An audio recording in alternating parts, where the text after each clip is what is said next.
This is chapter 13 from John Maxwell's 15 Invaluable Laws of Growth. As a reminder, I use the acronym SOAP, S-O-A-P. S today stands for the section, which I just mentioned is chapter 13. This is the law of modeling.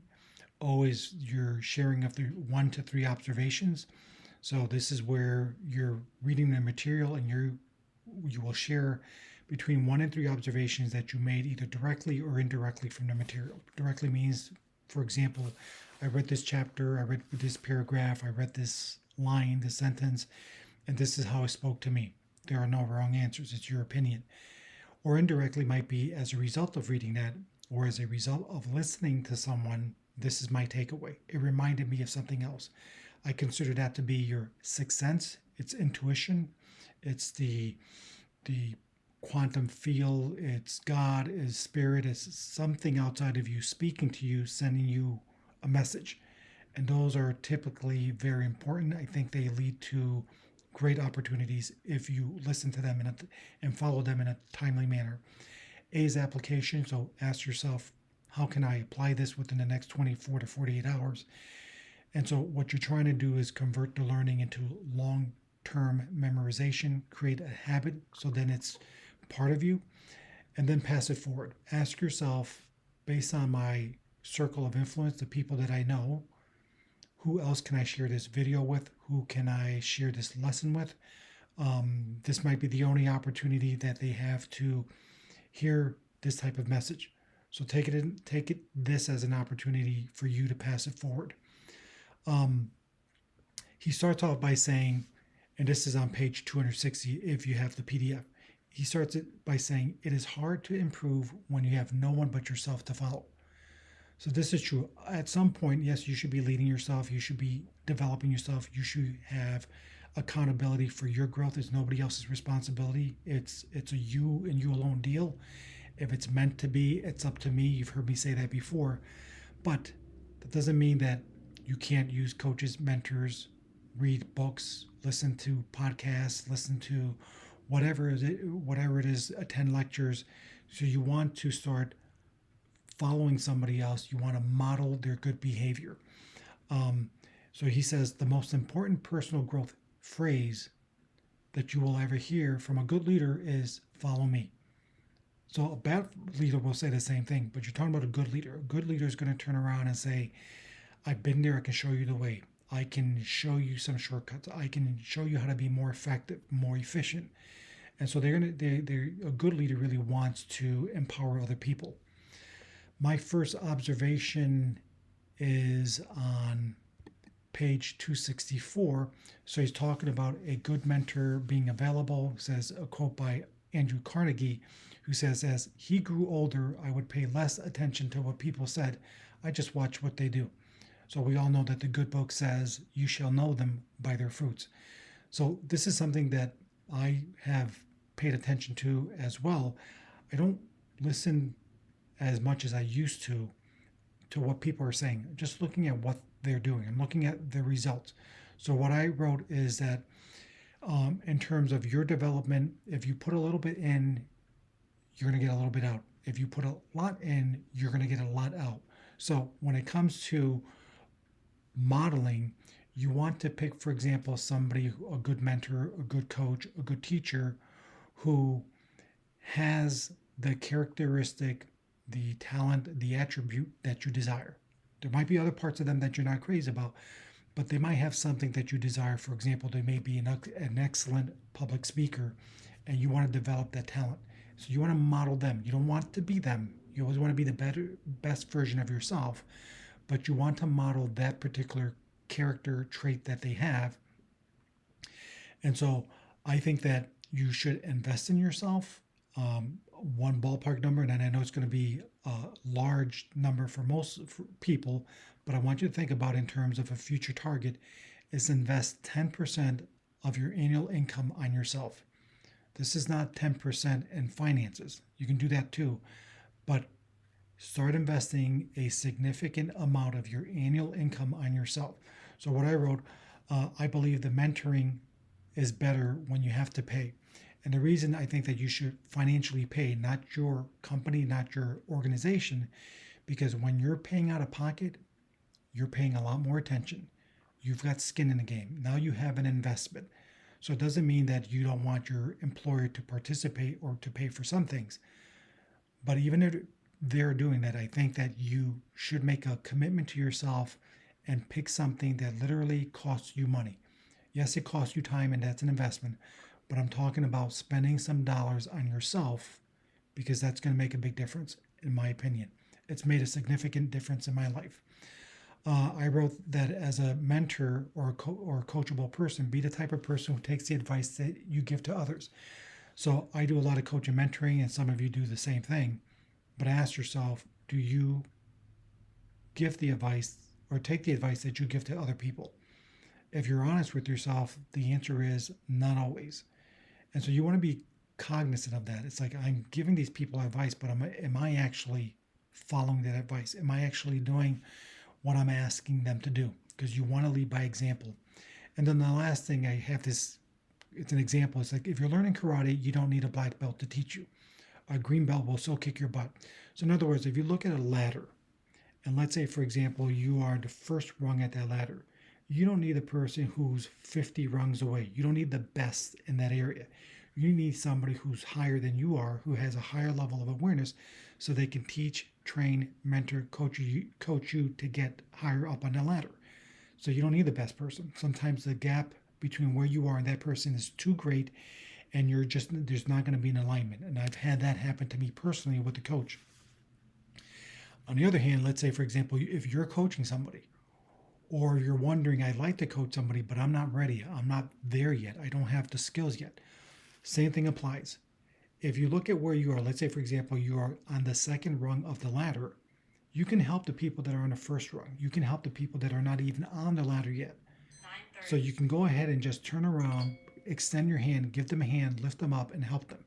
So regardless of where you are, you can be coached by somebody or you can coach somebody, and it's all relative. But the point is, you want to start moving when it comes to your coaching. And in my opinion, paying is a very good way. That doesn't mean that you should not look for a coach who will do it for free or a mentor who will do it for free. I'm not saying that at all. I'm just saying that at some point, there is a huge difference between paid services and things that are not. I've had paid coaches that haven't worked out so well. So I want to be transparent that it doesn't always work out. But in the long run, even through those mistakes, I'm glad I learned from those mistakes. So that's my first observation. My second observation is, let's see, it's on page 266. So he's talking about to know the road ahead, ask those people that are coming back. He says he's telling a story here, so I'm picking up halfway through the story. He says, I told the story many times of how I offered $100 to these people, to sit with them for 30 minutes of their time. So these are people that he's looking up to. Many graciously agreed to meet with me. I go to the meeting armed with a legal pad full of questions and pick their brains. I can hardly explain how much I learned in those sessions.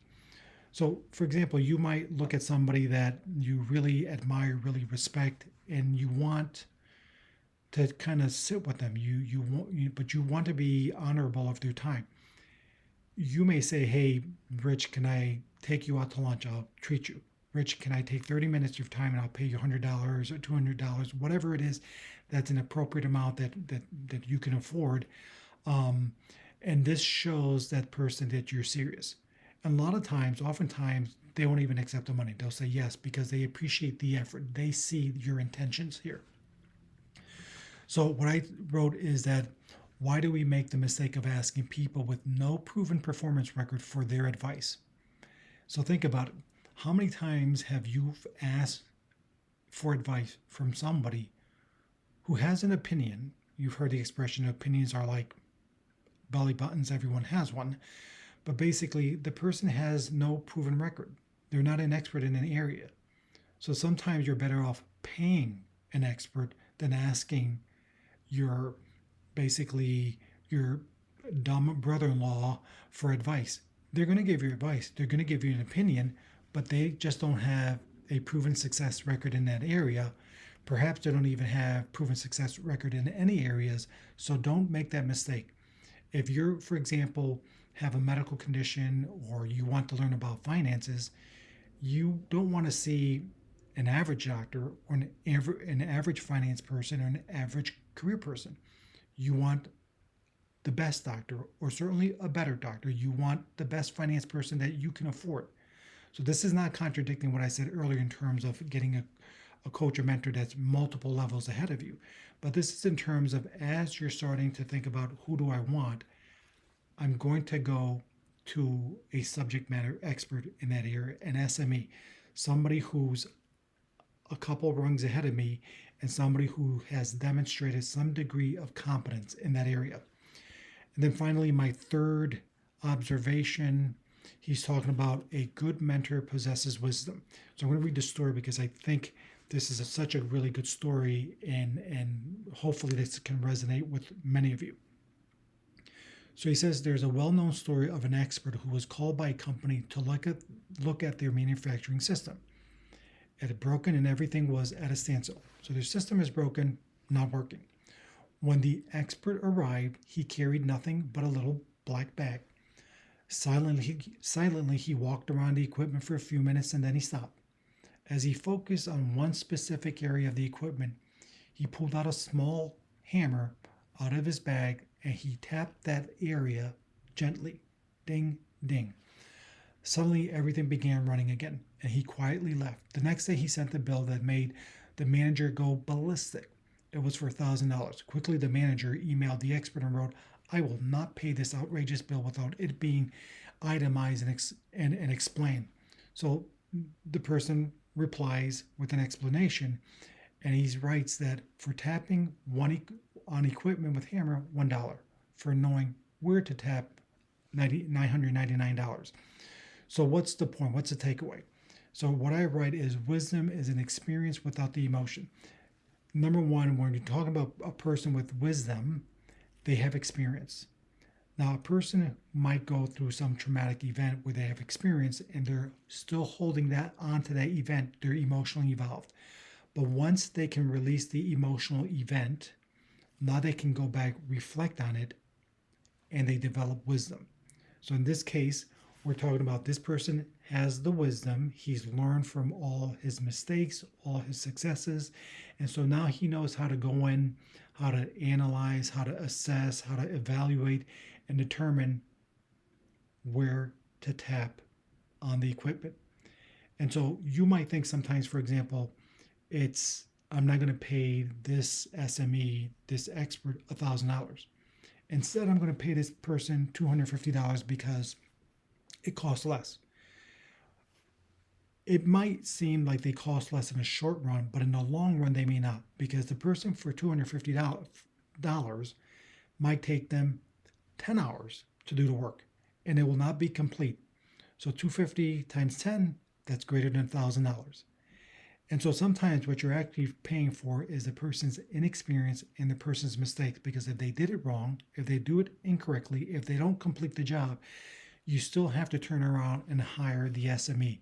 So it'd be the $250 for this guy or $2,500 if he did 10 hours worth of work that was not complete. Now you get this expert that comes in for another $1,000. Do the math. So the point is that you want to be selective. You want to be deliberate about selecting coaches, mentors, teachers, etc. The things that you read, the things that you put into your mind, the things that you're using as nutrition for the brain. But don't assume that it's always going to be free. Don't assume that it's always going to be inexpensive, but look at it as an investment. And this type of investment over the long run will bring 3 to 4 times minimally on every dollar that you spend. I've personally seen it multiples of that. I've financially gained so much from my investment in this area. And so I think that, it's something for you to consider as well. So what do we do next now that we finished with my 3 observations? You go around the room, you share your 1 to 3 observations, and same thing, you can make an observation based on what I've said. And then just as a reminder that if you're the last person or the next to the last person, your voice matters. You have a voice. We want to hear your voice. So unless the people ahead of you before you said it exactly the same way you would have said it, with the same words, the same tone. If that's the case, then go ahead and say, hey, I'm going to pass. Otherwise, I would highly encourage you to share your observations, even if you think it's already been said. This is Rich Arriaga. Hope this is helpful. Have a great day.